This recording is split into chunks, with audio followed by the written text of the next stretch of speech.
Hello,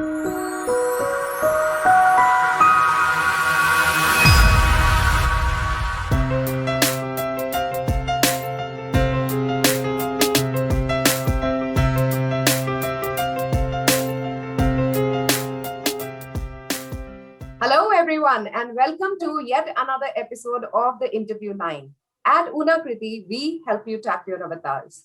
आपका प्यार हमारे लिए बहुत मायने रखता है, तो हमारे चैनल को सब्सक्राइब करने के लिए, हमारे वीडियोस को लाइक करने के लिए और उन्हें शेयर करने के लिए बहुत बहुत धन्यवाद। इंटरव्यू लाइन के जरिए हम कुछ ऐसे लोगों को आपके सामने लेकर आते हैं जो अपने जीवन में अपने अलग अलग टैलेंट्स, अलग अलग पोटेंशियल्स को जीवन दे रहे हैं और उनको आगे भी बढ़ा रहे हैं।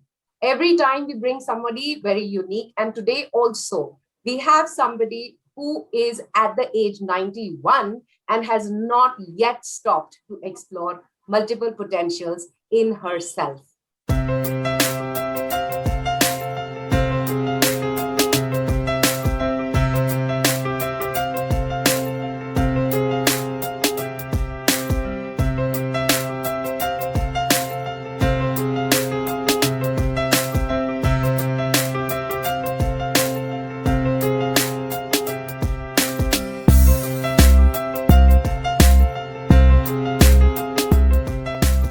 डॉक्टर रीटा मल्होत्रा आज हमारे साथ हैं, जिनका बहुत ही लॉन्ग ड्रॉन करियर रहा है। She has worked in the space of social work and also in mental health. At the age of 70, she decided to go back to school and do her PhD.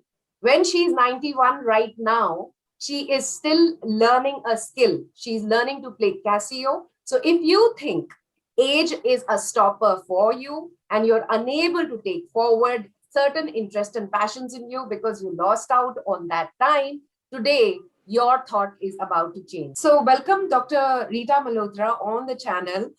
Let's begin with understanding and taking a dive into your explorations and journey. So tell us how it all began and how did you go about exploring multiple potentials in you? I have vivid memories of my schooling time in pre-partition Lahore, and I used to challenge myself to do well, to get top marks and everything, and then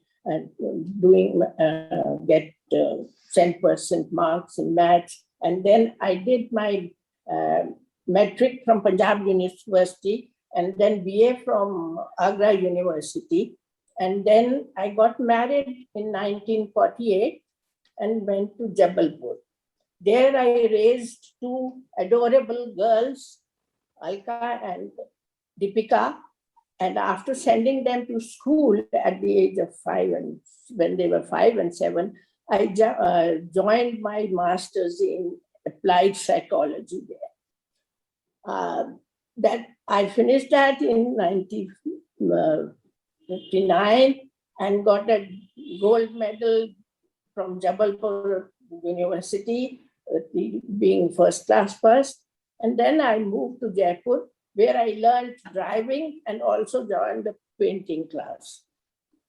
Then we moved to Delhi, and there we welcomed our third daughter, who's a very sweet, chubby little baby and very darling of her sisters and her friends.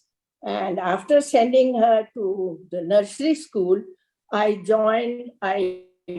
volunteered with the Delhi Society for the Welfare of Mentally Retarded, where I worked at the Okhla Center. And then I kept on working with them. And then in 1974, there was a British Council offer for for calling people to do special education in Edinburgh. So I applied for it and I got that Commonwealth Fellowship and went there for a year and studied special education, came back to Okhla. Then in 1981 was the International Year of the Disabled People. So during that time, YMCA, New Delhi YMCA invited me to start a project for them at their Nizamuddin branch. And I started that and that has become an institute of special education. And they're doing, I got some, twice I got UNICEF grant, once for starting teacher training program, and then also a special Olympics program under the YMCA gathering. In 1991, I came to, in a Pushpanjali, we built a house there and we moved there. And Amar Jyoti Charitable Trust was working in the field of physical disability. There I started a child guidance clinic, and under that, training for teachers, and NCRT had asked, were inviting research projects under the Educational Research Innovation Committee. So that I prepared a project, sent it, and was accepted, and got grant for 3 years of a research associate, and then again for extended for another 3 years. My work at Amar Jyoti, I had a great, my friend Dr. Uma Tulli, she started that, and we worked with there in coordination. That gave me a lot of satisfaction. So I had, during that time, I met Professor Panda from Bhubaneswar University. He encouraged me to register for PhD, and he helped me to get registered at Purvanchal University, and where I worked and where I did my PhD. Wow, that's such in 2000. Wow, at that's the age such of 70. Yeah, that's such a rich journey that, you've been constantly evolving and developing your skills and not getting stopped, whether you moved from one place to the other, whether you got married, whether you had kids. And after having kids also, you accepted the Commonwealth Fellowship and went to Edinburgh to do that program that you chose for. I also see a commitment to a field of work, which was in the space of mental health, special education, and you kept creating new things. So even though I hear from you that there was somebody whom you found who encouraged you to do PhD, taking a decision to do PhD at the age when you are 70, where a lot of people can think, now I don't have the skills, I won't be able to remember things. I must compliment that your memory is so amazing that you're able to stitch through all the incidents and experiences. So a lot of people can get stopped because of that, because you chose to do it after 70 years of age. Did you face any challenges going back to school, studying, researching, because there's a lot of effort involved in PhD? What was motivator for you from inside of you that said that, okay, I can do my PhD even though I'm 70-year-old? Intrinsic can be the intrinsic desire to keep on doing something, not being sitting idle. There was nobody asked me to do. I created my own space and I kept working. During my child guidance clinic, development of child guidance clinic and the research project that I did, I had collected a lot of data. So that for 6 years, I was getting it done. I had an assistant who was doing it. A lot of data was collected. And then after that, I studied and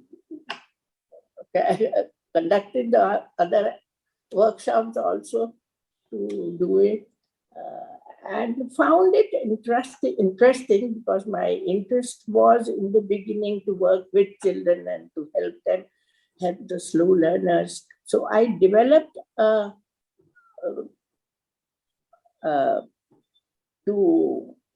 to develop a curriculum guide for a child-centered education of intellectually challenged. So that was interesting work for me, my line of activity. And I found a guide who was willing to help me out. So that's an important takeaway, that if you want to pursue education at later years of your life, it's important to pick something that you feel really strongly about and passionate about. Then it won't feel like a lot of effort, and you will still want to, go forward with Yeah. that.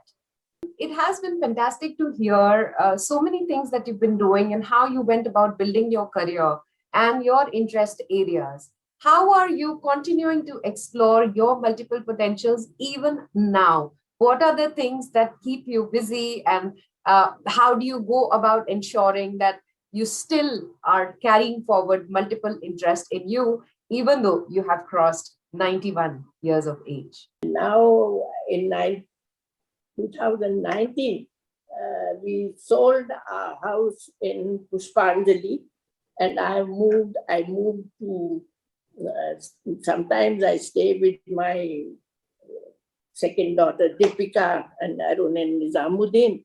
And now I am staying with Malika at Bangalore. And here, my granddaughter's Casio was lying there. It was lying packed in there. So I thought, why don't I use it? Why don't I start learning it? So that's how it's been. I have been always positive, and I feel that I don't have any grudges to this. I don't feel that I missed out anything, and I feel it's okay. Life hasn't been kind. I'm thankful. I do my meditation twice a day, and would advise people to learn, and at least spend 5 or 10 minutes in the morning or just before going to sleep to just think peacefully and think about themselves. So many. I think that's a very strong inspiration that's coming out, that not being idle and continuing to keep ourselves busy is so important. And you also have certain practices built in, like meditation that you do twice a day, and also looking for opportunities. Another impressive aspect, Dr. Malhotra, from the discussion that we just had, is you continue to travel. Like you said, you sometimes stay with one of your daughters and sometimes here, because that can be stopped by a lot of people after they cross a certain age, and you're continuing to do that. It's fantastic. One thing I want to add, that twice a week I teach on a Talk to Me program. I teach a girl English language twice a week. One means Monday and Wednesday. Talk to Me is an organization. You take online classes, just volunteer for that. I volunteer for that. That is also, that keeps me. Every week I look for, on Monday I have to take a class on Monday and Wednesday. So that is another activity which I do. Wonderful. Yeah. I have been interested in painting, and during my college days I was interested in painting. I did a lot of paintings, and when I went to Jaipur again, I joined an art class there and used to go. Learned driving and used to go there easily. I like knitting and doing things. I keep myself occupied with knitting and that. Yeah. So I get a view that when it comes to exploring different potentials in you, you have been able to find things that excite you, that interest you, and then you have gone ahead and learned that, whether it is painting or it is driving or knitting, and those are the things. I see that same chain of thought when it comes to your academic choice, PhD, because you picked up a topic in which you were working all these years. The data was already there and it was something that you were passionate about. I'm also curious. You mentioned that the Casio of your granddaughter was lying around unpacked and you picked it up. But I'm sure it was not that straightforward when you're 91 years old and you have to learn. And the way I understand, you're learning all by yourself, looking at online lessons. So honestly tell me, what was the reason and what motivated you to start learning a brand new skill at this age? No, music interested me. I thought it maybe, I was actually learning music in my college days. I learned sitar and things, so, but that's gone. I have no practice in that. So I thought music is a good way to relax myself, to learn a skill, and especially it needs. No, I also read about that to avoid Alzheimer, one should learn another skill and start using the left hand. So because please learn using the left hand, I started learning this. Wow. So it has been interesting. Every Sunday I have a class, so it's nice. Ah. And there are other people. There are people from in the group. There are people. There are children from 10 years to 90. They said they have students from 10 to 90. Yeah, I can totally imagine how interesting it would be to be part of a class where the youngest student is 7 to 8 year old and you're 91. That brings out the youth in you also. But one thing which is clearly standing out, Dr. Malhotra, from your sharing is that staying busy and also using faculties well, like you said, using the left hand. So you even now proactively looking after your cognitive thinking abilities and also physical agility, because it requires dexterity to play an instrument at this age. And of course, because you were playing sitar earlier, it helped you to pick up a new skill. So I'm going to come to you again. I mean, around me, and I'm sure around you also, it would be so common to hear when people reach 30s, 40s, even 50s, 60s, they say, now I'm getting old. I don't think I can do this or that, or age is getting on to me, or my faculties are not working. There's so many reasons people give to themselves. If you, from your journey, had to give some top 2, 3 tips to people to not let age come in the way and continue to explore themselves and lead an active life just like you, what do you think would be those tips? Actually, the tips are keep learning. I say keep learning. Everybody should learn, keep learning, and try to be not to be bogged down by age, but you feel younger if you keep. I don't feel that I'm old. I don't say that I'm old. But anyway, the feeling is there, the difficulty is there. I'm physically not that fit. I find difficulty in walking. But I still feel that I can do. I play Scrabble. I play Scrabble with my granddaughter on iPad, and I play with my daughter-in-law and my daughter. I play Scrabble to keep myself active. And other things also, I learned using the mobile phone and something little bit. I didn't have an idea of any skills earlier. So I keep myself busy. Plus, I keep on reading books. I recently I read a book on genes. So I keep on reading also. Wow. That's it. I think one should keep learning and be positive and not think about those means, whatever things they want not to forget and forgive.